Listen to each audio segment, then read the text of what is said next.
Hi friends, welcome to Rajani Express. ನಾನು ರಜನಿ. ಇವತ್ತು ಕೋರ್ಟಲ್ಲಿ ಏನೇನಾಯಿತು ಎಲ್ಲ ಕಂಪ್ಲೀಟಾಗಿ ಹೇಳ್ತೀನಿ, ಆಯಿತಾ. ಆ್ಯಕ್ಚುಲಿ ಏನಾಗಿರುತ್ತೆ ಅಂತಂದರೆ, ಸೆಷನ್ ಕೋರ್ಟಲ್ಲಿ ರೇಣುಕಾಸ್ವಾಮಿಯವರ ತಾಯಿಯ ಜೊತೆ ಕ್ರಾಸ್ ಎಕ್ಸಾಮಿನೇಷನ್ ಮಾಡುವಂತಹ ಸಂದರ್ಭದಲ್ಲಿ ರೇಣುಕಾಸ್ವಾಮಿಯವರ ತಾಯಿ ದರ್ಶನ್ ಅವರು ಮತ್ತು ಇನ್ನಿತರ ಆರೋಪಿಗಳಿಗೆ ಪ್ಲಸ್ ಆಗೋ ರೀತಿ ಉತ್ತರ ಕೊಟ್ಬಿಟ್ಟಿರ್ತಾರೆ. ಸೊ ಅವಾಗೇನು ಮಾಡ್ತಾರೆ, ಗೌರ್ಮೆಂಟ್ ಲಾಯರು ಮತ್ತೆ ಕೇಳ್ತಾರೆ ಜಡ್ಜ್ ಹತ್ರ, ಇಲ್ಲ ಇವರು ಮತ್ತೆ ಇದನ್ನು ಕ್ರಾಸ್ ಎಕ್ಸಾಮಿನೇಷನ್ ಮಾಡಬೇಕು ಅಂತ. ಆವಾಗ ಜಡ್ಜ್ ಹೇಳ್ತಾರೆ ಇಲ್ಲ ಅಂತೇಳಿ ಅವ್ರಿಗೆ ಅವಕಾಶ ಕೊಡಲ್ಲ. ಅದಕ್ಕೆ ಇವರೇನು ಮಾಡ್ತಾರೆ, ಹೈಕೋರ್ಟ್ಗೆ ಹೋಗ್ಬಿಟ್ಟು ಹಾಕ್ತಾರೆ, ನಾವು ಕ್ರಾಸ್ ಎಕ್ಸಾಮಿನೇಷನ್ ಮಾಡಬೇಕು ಅಂತ ಹೇಳ್ಬಿಟ್ಟು ಅವ್ರ ತಾಯಿ ಜೊತೆ ಅಂತ. ಅದಕ್ಕೆ ಅರ್ಜಿ ಸಲ್ಲಿಸಿರ್ತಾರೆ. ಅವತ್ತಿಂದ ಇದಕ್ಕೆ ರಿಲೇಟೆಡು ಕೇಸ್ಗಳು ನಡ್ಕೊಂಡು ಬಂದಿರುತ್ತೆ. ಬಟ್ ಇವತ್ತೇನಾಗುತ್ತೆ ಅಂತಂದರೆ, ಏನು ಗೌರ್ಮೆಂಟ್ ಲಾಯರ್ ಹಾಕಿದ್ರಲ್ಲ, ಅರ್ಜಿನೇ ವಜಾ ಮಾಡಿಬಿಡುತ್ತೆ ಹೈಕೋರ್ಟು. ಸೊ ಈ ಮೂಲಕ ದರ್ಶನ್ ಅವರು ಮತ್ತು ಇನ್ನಿತರ ಆರೋಪಿಗಳಿಗೆ ಒಂದು ಪ್ಲಸ್ ಪಾಯಿಂಟ್ ಆಯಿತು ಅಂತ ಹೇಳ್ಬೋದು.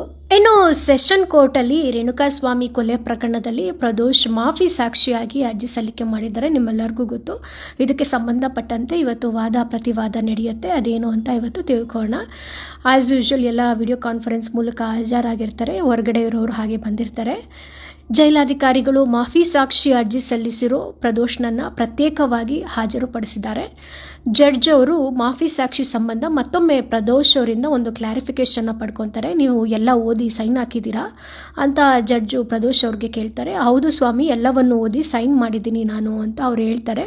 ಎಲ್ಲವೂ ನಿಮಗೆ ಅರ್ಥ ಆಯಿತಾ, ನೋಡಿ ನೀವು ಕರೆಕ್ಟಾಗಿ ಸಹಿ ಮಾಡಿದ್ದೀರಾ ಅಂತ ಮತ್ತೆ ಜಡ್ಜ್ ಅವರು ಪ್ರಶ್ನೆಯನ್ನು ಕೇಳ್ತಾರೆ. ಹೌದು ಸ್ವಾಮಿ, ನಾನು ಎಲ್ಲ ಓದಿದ್ದೀನಿ, ಅರ್ಥ ಮಾಡ್ಕೊಂಡಿದ್ದೀನಿ, ಆಮೇಲೆ ನಾನು ಸೈನ್ ಹಾಕಿದ್ದೀನಿ ಅಂತ ಪ್ರದೋಷ್ ಹೇಳ್ತಾರೆ. ಮಾಫಿ ಸಾಕ್ಷಿ ಅರ್ಜಿ ಹಾಕಿದ್ದ ಬಗ್ಗೆ ಜಡ್ಜ್ ಪ್ರದೋಷ್ನಿಂದ ಕನ್ಫರ್ಮೇಷನ್ನ ದಾಖಲು ಮಾಡ್ಕೊತಾರೆ. ಇದೇ ಕೇಸಲ್ಲಿ A10 ಆರೋಪಿ ವಿನಯ್ ಅವರು ಕೂಡ ಮಾಫಿ ಸಾಕ್ಷಿಗೆ ಅರ್ಜಿ ಹಾಕಿರ್ತಾರೆ. ಸೊ ಈ ಒಂದು ವಿಚಾರಕ್ಕೆ ಸಂಬಂಧಪಟ್ಟಂತೆ ನಾಳೆ ಅರ್ಜಿನ ವಿಚಾರಣೆಗೆ ನಾವು ಕೈಗೆತ್ಕೊಳ್ತೀವಿ ಅಂತ ನ್ಯಾಯಾಧೀಶರು ತಿಳಿಸ್ತಾರೆ. ಮತ್ತು 20ನೇ ತಾರೀಕು ಪ್ರದೋಷ್ ಅವರ ಹೇಳಿಕೆನ ದಾಖಲು ಮಾಡ್ತೀನಿ ಅಂತೇಳಿ ನ್ಯಾಯಾಧೀಶರು ತಿಳಿಸ್ತಾರೆ. ಅದೇ A14 ಆರೋಪಿ ಪ್ರದೋಷ್ ಅವರು ಮಾಫಿ ಸಾಕ್ಷಿಗೆ ಇದು ಮಾಡಿದಾರಲ್ಲ, ಅವ್ರದ್ದು ಹೇಳಿಕೆನ. ಮತ್ತೆ ವಾದ ಪ್ರತಿವಾದ ಶುರುವಾಗುತ್ತೆ. ಮಾಫಿ ಸಾಕ್ಷಿ ಅರ್ಜಿ ಸಂಬಂಧ ದರ್ಶನ್ ಅವರ ಪರ ವಕೀಲರಿಂದ ವಾದ ನಡೆಯುತ್ತೆ. ಮಾಫಿ ಸಾಕ್ಷಿ ವಿಚಾರದಲ್ಲಿ ಯಾವ ಹೇಳಿಕೆ ಪ್ರಕ್ರಿಯೆ ನಡೆಯುತ್ತೆ, ಯಾವ ರೀತಿ ಇದೊಂದು ಪ್ರೊಸೀಜರ್ ನಡ್ಕೊಂಡು ಹೋಗುತ್ತೆ, ಯಾವ ರೀತಿ ಆರೋಪಿತ ತನ್ನ ಹೇಳಿಕೆನ ನೀಡ್ಬೋದು, ಮಾಫಿ ಸಾಕ್ಷಿ ಹೇಳಿಕೆಯ ಉದ್ದೇಶ ಮತ್ತು ಹೇಳಿಕೆಯ ಸಾಧ್ಯತೆಗಳ ಬಗ್ಗೆ ವಾದ ನಡೆಯುತ್ತೆ.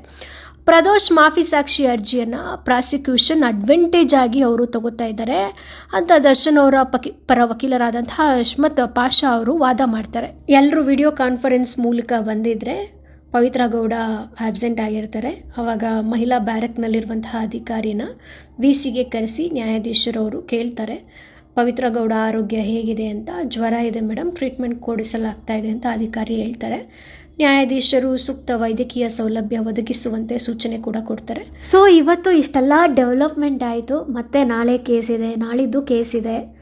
ಮೇಜರ್ ಏನು ಅಂತಂದರೆ, ನಾಳಿದ್ದು ಪ್ರದೋಷ್ ಏನು ಹೇಳ್ತಾರೋ ಗೊತ್ತಿಲ್ಲ, ಸುಳ್ಳು ಹೇಳ್ತಾರೋ ನಿಜ ಹೇಳ್ತಾರೋ ಏನೇನು ಹೇಳ್ತಾರೋ ಅಂತ ಅದನ್ನೆಲ್ಲ ಜಡ್ಜ್ ಅವರು ದಾಖಲು ಮಾಡ್ಕೊತಾರೆ. ತುಂಬ ಇಂಪಾರ್ಟೆಂಟು. ಎನಿವೇ, ಇದಾಯಿತು ಈ ಕ್ಷಣದ ಅಪ್ಡೇಟ್ಸ್. ಈ ಬಗ್ಗೆ ನಿಮಗೇನು ಅನಿಸ್ತು ಕಮೆಂಟ್ ಬಾಕ್ಸಲ್ಲಿ ಕಮೆಂಟ್ ಮಾಡಿ, ಆಯಿತಾ. ಧನ್ಯವಾದಗಳು.